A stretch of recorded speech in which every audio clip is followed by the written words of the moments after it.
I have a question for everybody. What is the most important fungus in the history of medical advancements? We're here at this, oh, I see a hand, yeah. Great answer. In 1928, there was a Scottish physician and microbiologist named Alexander Fleming, who just happened to stumble upon a discovery that has revolutionized Western medicine ever since. See, back in his home, he was putting out petri dishes of bacteria and testing growth. One day, he left a petri dish uncovered, went on vacation for a week, came back and found that it was covered in mold. Rather than throwing it away, he decided, let's examine this further. And he found zones around the mold where bacteria were not growing. His heart raced with excitement because, you see, Fleming was an army doctor, and he knew very well that in World War I, we lost more soldiers to infection than we did to direct combat on the battlefield. And so he found that there was something happening in this mold, a secretion, that inhibited the growth of bacteria. This led to a revolution in medicine, where the antibiotic was developed, and that fungus was Penicillium notatum. Now he coined it penicillin. Since then, we were able to have surgeries in a much safer way. We were able to decrease the mortality rate of common ailments. We were able to allow medicine to fix these problems that were having high death tolls in society, and it changed our understanding and application of infection control. It helped us prioritize hygiene. It helped us prioritize sanitation in a time that wasn't common. But like many medical advancements, this life-saving tool is in jeopardy. If we think about antibiotics right now and the overuse and misuse of antibiotics and the creation of resistant bacteria strains and what that has done for superbugs. We look at livestock farming and the way that we are just pumping antibiotics out there. This is a huge burden on healthcare right now. And pretty soon, we won't have this drug anymore if we keep going the way we are. And so we're all responsible to help this gift that was formed by a floating spore in Alexander Fleming's lab in 1928 to help it continue. The psychedelic industry has this same level of excitement to revolutionize mental health. It also has the same level of caution and concern that will this industry find a longevity or will it come to an end? And if you don't think that's possible, you only have to look back to the 60s and 70s when the government was, coming in and saying, hey, psychiatrists and all of you psychonauts who are using these psychedelic meds, here's the Controlled Substance Act of 1970, and I know everybody in this room is very familiar with that. So while many believe that the threat may still come from the government or regulatory bodies, I know there are some people in this room fighting that fight, right? We have the Nevada Coalition of Psychedelic Medicine who's helping to guide, shout out, helping to guide legislative reform and help preserve the health and sanctity of this medicine. But that's not my fight. Although I love being on the board and I will educate and it is my mission to help serve, I think that there are three other parties that are very critical to the longevity of this work, and that's one, the business leaders, the business owners, the people who are creating the system, the processes, the culture, the way in which we're partaking in this service. Two, the care providers, the practitioners, the doctors, the therapists, those on the care team delivering this service, and how are they doing that? And three, it's the patient community. It's all of us who are absorbing this work and doing it the right way, doing it in a way that we keep medicine sacred. Now, when it comes to this fight to be able to preserve psychedelic medicine, I take the Bruce Lee stance, be water. If you think about the current of psychedelic medicine as it's passing through society right now, and the regulatory bodies are like the riverbanks, guiding the flow.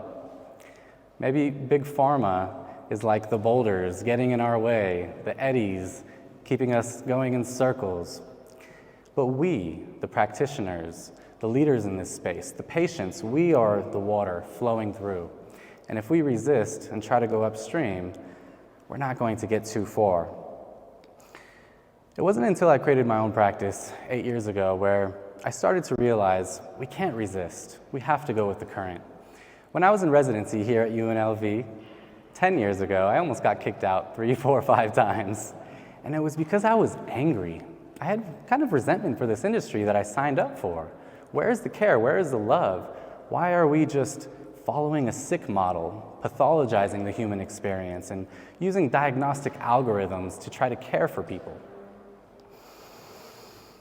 What I later realized through practice is psychiatry isn't broken. It's young. It's naive. It's doing the best it can. We learned medication management. We learned these tools that have helped a sliver of our society, but what we see nowadays more than ever is that mental health is a pandemic. And we need to change and reform the way in which we're providing mental health care. And as you all know, psychedelics have laid the foundation for a new paradigm shift.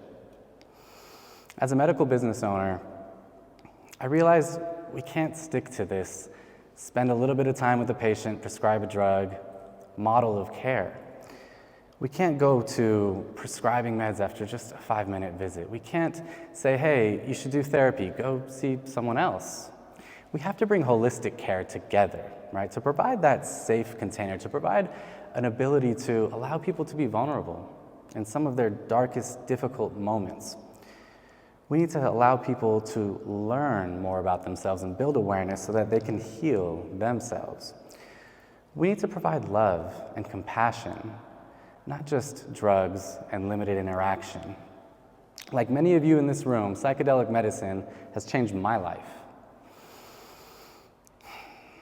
And it was a lot of that anger and resentment that I harbored in many other facets of my life that I noticed, not just in residency, but through interactions, relationships, business relationships.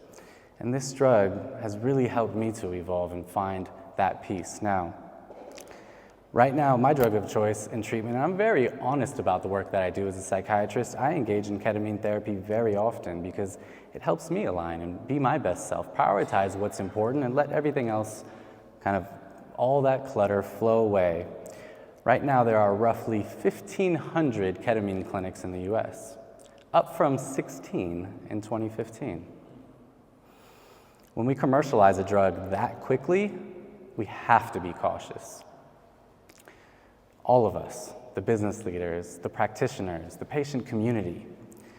And so I'd like to go over 5 tenets that I believe is so important for all of us to engage in, to follow and fully believe and own, take ownership and accountability so that we can preserve the longevity of this work.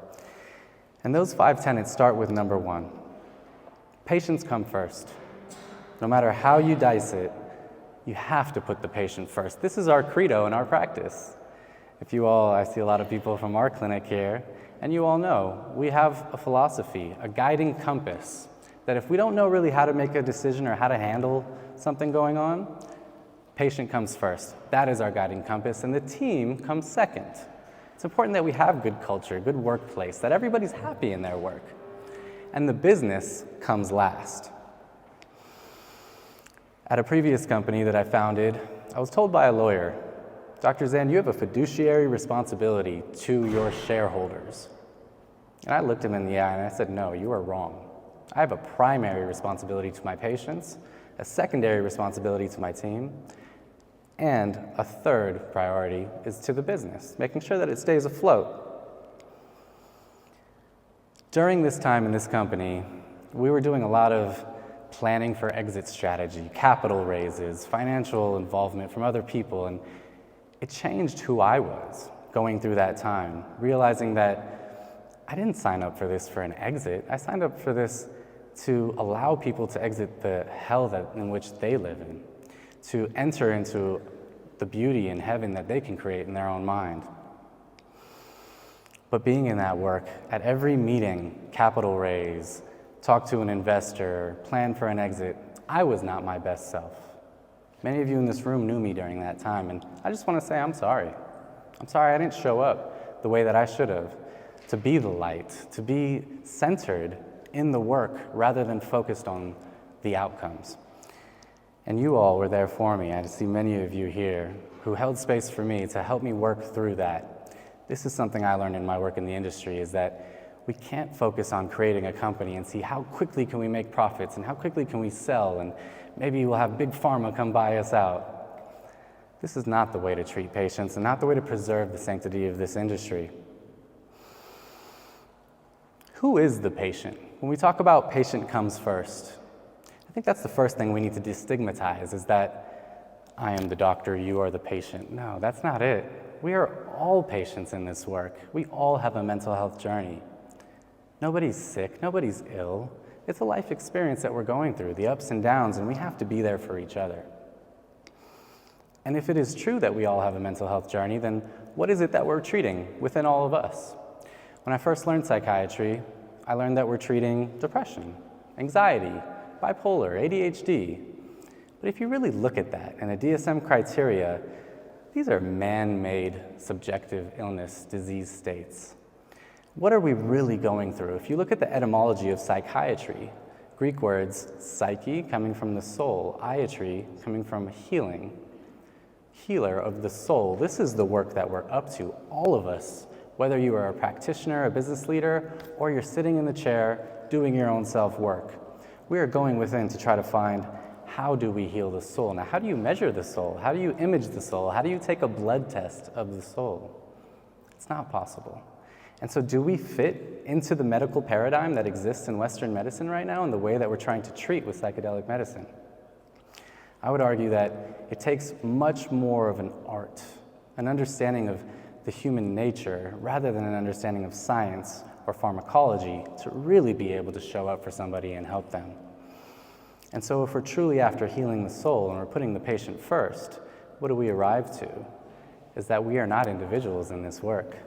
This is a collective consciousness, and when we are helping ourselves, we are lifting up society with us. And when we are lifting up society, we are lifting up ourselves. So that first tenet, patient comes first, we practice this every day in our work, and I believe it's the success that comes to the patient outcomes. The number 2 tenet that I believe is so crucial is accessibility. The people who need this medicine the most cannot afford it. And when this work started professionally in my industry in 2019, Spravato came out. It was a time when then COVID took over in 2020, and there wasn't a lot of opportunity for people to come to the office, but it was covered by insurance. I went on to found a company called Better You, where we focused on self-pay at-home ketamine therapy. It's a beautiful service.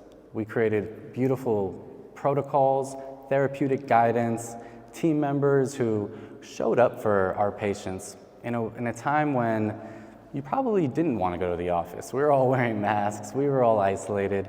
We were able to access people through telemedicine.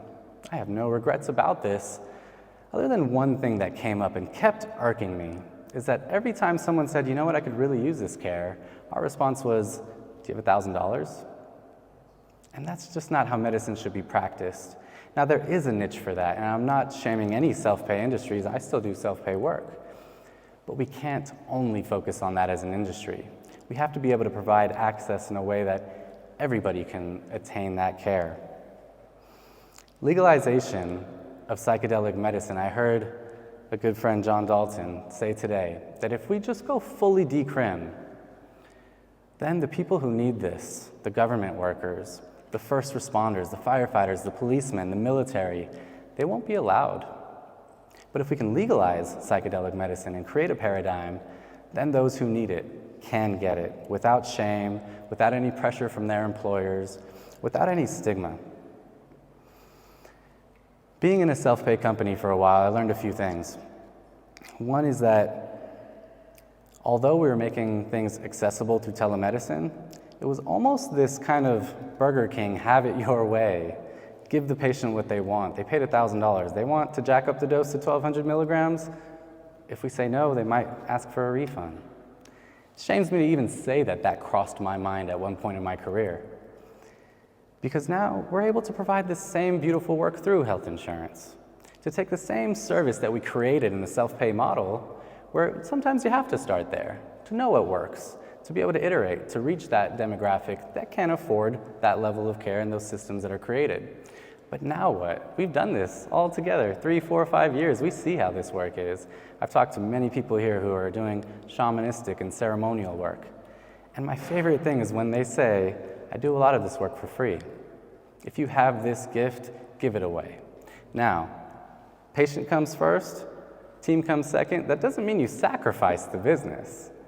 But if you can make something accessible in a way that everybody can be part of that work, well, now you've scaled in a way that works as far as the business side as well.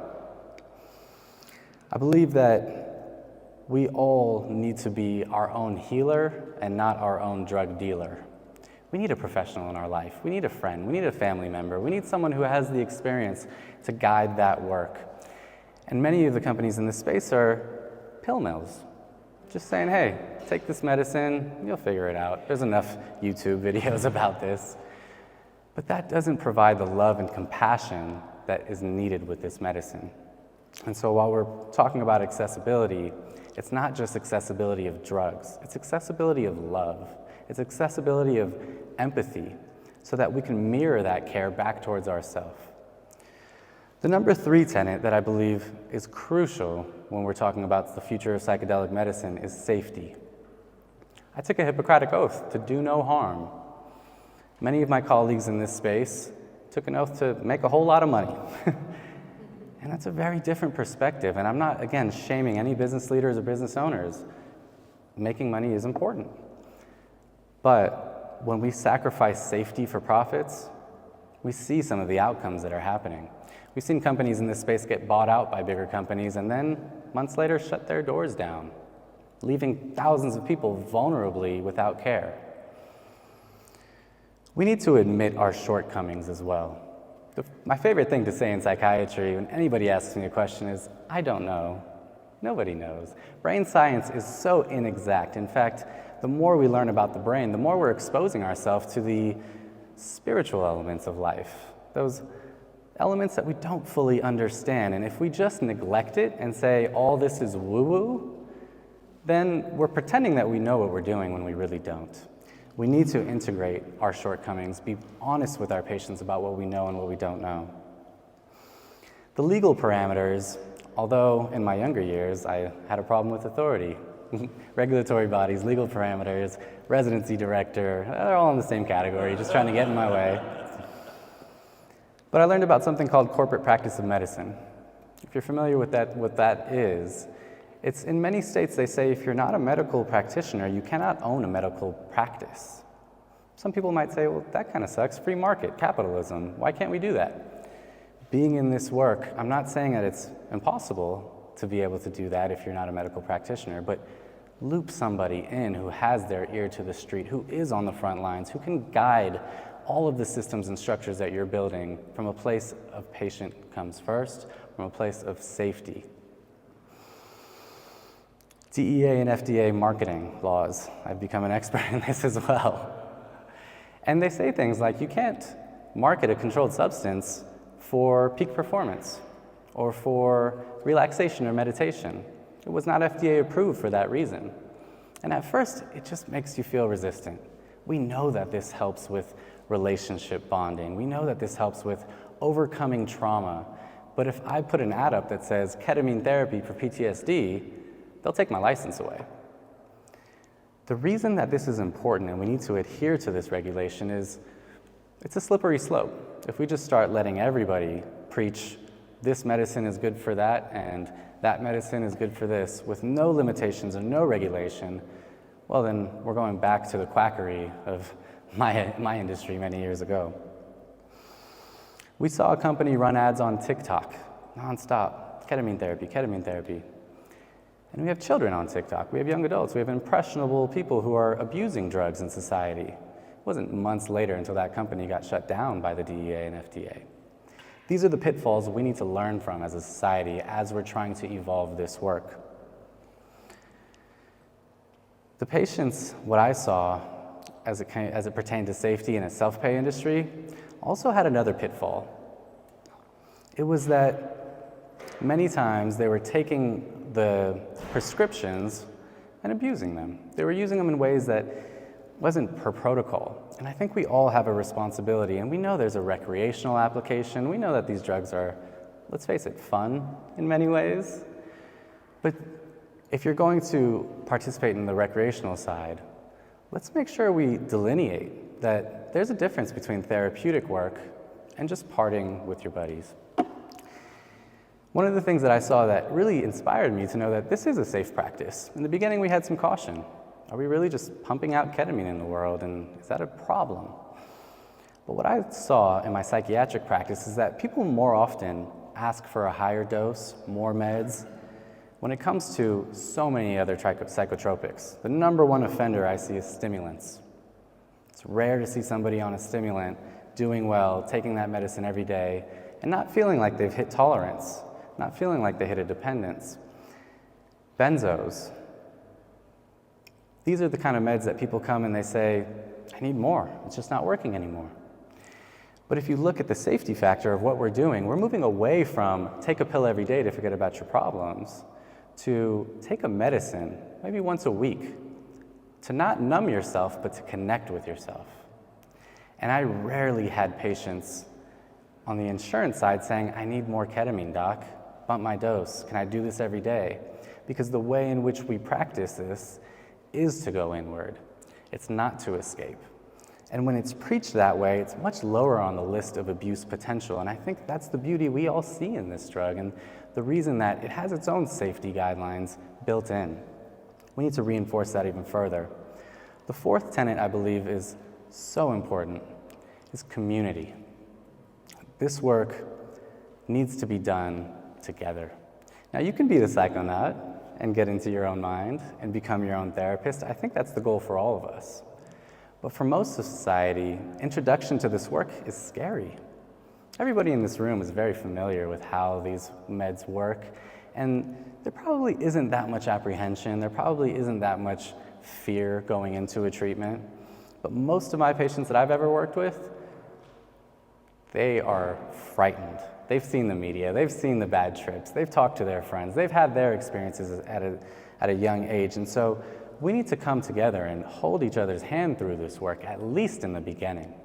Whether that means it's a psychiatric provider, a medical doctor, a therapist, an integration guide, a facilitator, this work should never be introduced individually. Community is so important. You think about the last few years and what we've all been through in a time of COVID. We learned more than ever how isolation damages our health. We need to come back together. I've been through 2 telemedicine businesses, and many people here today I've seen virtually for weeks and months and just met for the first time in person. And we got to hug. We got to embrace. In my residency training, they told me, you're a psychiatrist, you should never touch your patient. That made me pause. Because I'll tell a quick story. There's a program in this town, City Impact Center. If you're familiar with it, they do phenomenal work. They're there for the homeless community. They have the biggest food bank in town, adult education, child aftercare. They're really just trying to serve the underserved. When I was a medical student, I volunteered at this clinic. My beautiful wife, Gina, over here, her dad runs that free clinic that they have. We actually got in a fight. She dumped me. I called her dad and said, can I come volunteer at your clinic? And I was trying to get into her periphery. When I was there was a lady that came in, Hispanic lady, mildly obese, very sweet. And she came in and she said, I have this chronic knee pain. It's been there for years. 7, 8, 9 years. I can't remember the last time I didn't feel this pain. And in this clinic, this free clinic, we offered every single patient prayer at the end of their session. Now, this was a non-denominational thing. It wasn't really affiliated with any kind of religion or church, but it was just, may we pray with you after your session. Now, this lady came to me with her knee pain. I'm a second-year medical student, third-year medical student. I don't know what I'm doing yet. I may be trying to feel things out, teach her some exercises, some stretches. We don't have x-rays or MRIs in a free clinic. Maybe we wrote her some NSAIDs, some anti-inflammatory meds. And afterwards, she checked the box, yes, I would like prayer. We all came together, put our hands on her, and somebody led prayer. Now, mind you, she didn't even speak that much English. But about a minute into this prayer, she started crying. And I looked at her and I said, what did we do? Did we say the wrong thing? And she looked up and she said, for the first time in years, I don't feel my pain. I was thinking, they don't teach this in med school. What was the difference there? Now, scientifically, we can understand cortisol levels go down when you feel a little bit of optimism or hope, or oxytocin comes up through embrace and hug and affection and warmth. But they didn't teach me that in medical school. They told me not to touch my patient. And today, every time I see a patient, I ask them after our session, may I give you a hug? And if you haven't had that kind of embrace for someone who's really just trying to be there for you in a vulnerable time, it's not only healing for the patient, it's healing for the practitioner. If I'm not able to create that warmth and that connection, then what are we doing in this work? Community is so important. And now that's on the practitioner level, but on the business leader level, on the side of the people who are creating these systems, we need to be collaborative and not competitive. I know it's a capitalistic market. I know we're all trying to get ahead and make the most money and get ahead of our competition, but this industry, more than any, we cannot compete with each other. We have to collaborate. We have to share what we're learning. We're so young and new in this. If we compete and segregate our knowledge, then we're not going to grow and evolve. If we take our IP and say, this is mine, it's not. This IP was there thousands and thousands of years ago. It is not yours. And if you've learned something, share it with the world. We all should take an open IP stance when we talk about our therapy curriculum and our programs that we teach to our patients. When I was going through my stressors, I went through legal battles, settlement negotiations, partnership disputes. This is the life of being in business. It was a very difficult time for me. I harbored anger and resentment. It was hard to be the person I wanted to be, and there were people in this room who held ceremony for me in a way that I'm still so grateful. They came around, and I was new to this. It was kind of, I think, Reiki, kind of put their hands on me, and they were saying beautiful affirmations to me. It was my first introduction to this kind of ceremonial work. And I'll tell you, this was about 3 months ago. When I first decided to give this speech, the truth is, the topic, navigating a socially conscious psychedelic platform in a capitalistic market, didn't come from love, didn't come from giving, it came from resentment. It came from anger. After that ceremony, I don't harbor any of that anymore. So thank you all for that. This is what community can do in this space, is to take those leaders that maybe fell off their path and bring them back. You all have the power and ability to do that. I don't care if you're a business leader, a facilitator, or just a beautiful member of the community. Those bumpers and guidelines and guardrails, it takes all of us to help find that love again. Mental health is a journey we cannot fight alone. We need to be there for each other. We need to take the isolation out of this work and bring back community. We're doing a lot of great group work in this space, and I'm excited to see in this town, Las Vegas, who would have thought, it's kind of like the epicenter of psychedelic wellness right now. We have a motto we always say, if you can heal Vegas, you can heal the world. Why not start here? The fifth tenet that I believe is so important is integration. A lot of the times we think the medicine has all the answers. And in many ways it can. But it's not the medicine that has the answers, it's you that has the answers. It's the spirit within you that finds that answer. Integration of therapy is so important. To give this work without any guidance is negligent. There was an old phrase that treatment without diagnosis is malpractice. Well, in this industry, I think diagnosis is malpractice. Treatment without integration is malpractice. We need to help each other heal. We need to help each other grow. We need to help each other find self-love. Our relationship with the world begins with our relationship with ourselves. And if love's not a part of that equation, if self-love is not what we're prioritizing, then we're hitting a dead end in this industry. And beyond all of that, once we find our own peace and happiness and we find our community and communion, we need to transcend that and find the greater good in the work that we're doing.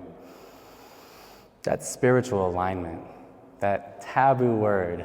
I'll tell a story. Early in the days of Better You, we had a phone call with Field Trip. Do you guys remember the company Field Trip? Good people. Ronan, Joe, I know them well.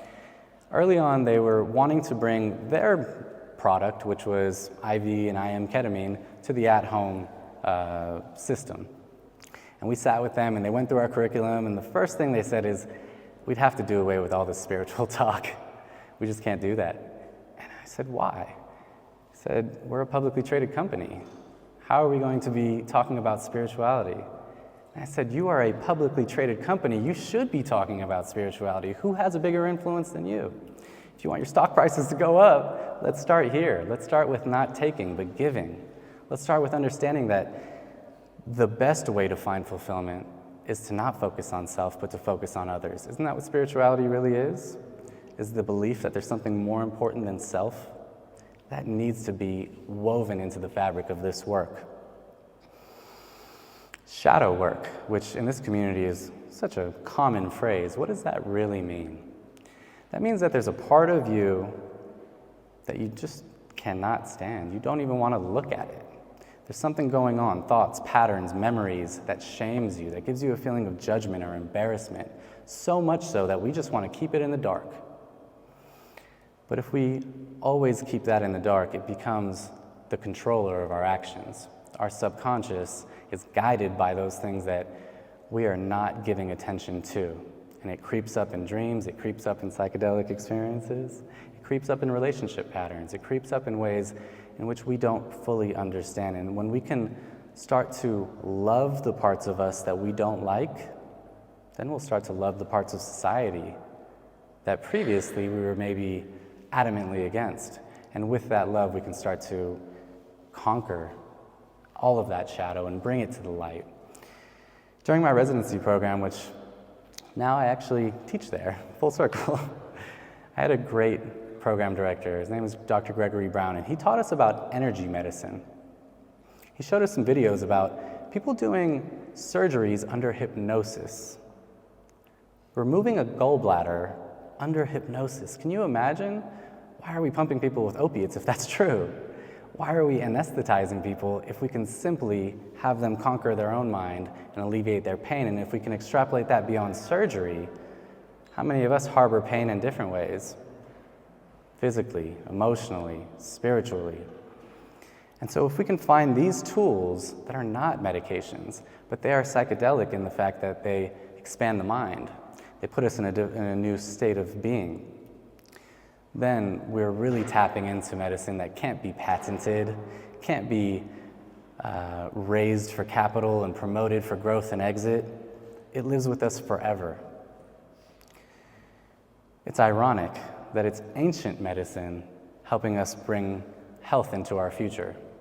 We need to tap into that spirit and be more comfortable with the discomfort when people say, wait, what? Spirituality? We need, as leaders and facilitators and community members, to say this is part of the work. We're at a tipping point in psychedelic medicine, and we, all in this room, are the connectors, the mavens, and the salespersons that will dictate where this industry goes. The business leaders, the care team, the community members, we all have to come together to protect the sanctity of this work. Let's quiet the ego. Let's be selfless in this work. Let's put each other first. Let's make sure everybody who needs the care has access to the care. Let's prioritize safety over profits. Let's prioritize safety over the avoidance of negative Yelp reviews. Let's collaborate rather than compete, and let's focus on the greater good. Let's make sure that we connect with the spirit. Whatever that means to you, share it with everybody else, because no one definition is the same. And from a business perspective, if we all put more value out in the world than we take back, the world will be at a net sum positive of healing, growth, love, and giving. Thank you all so much for your time and the work that you're all doing.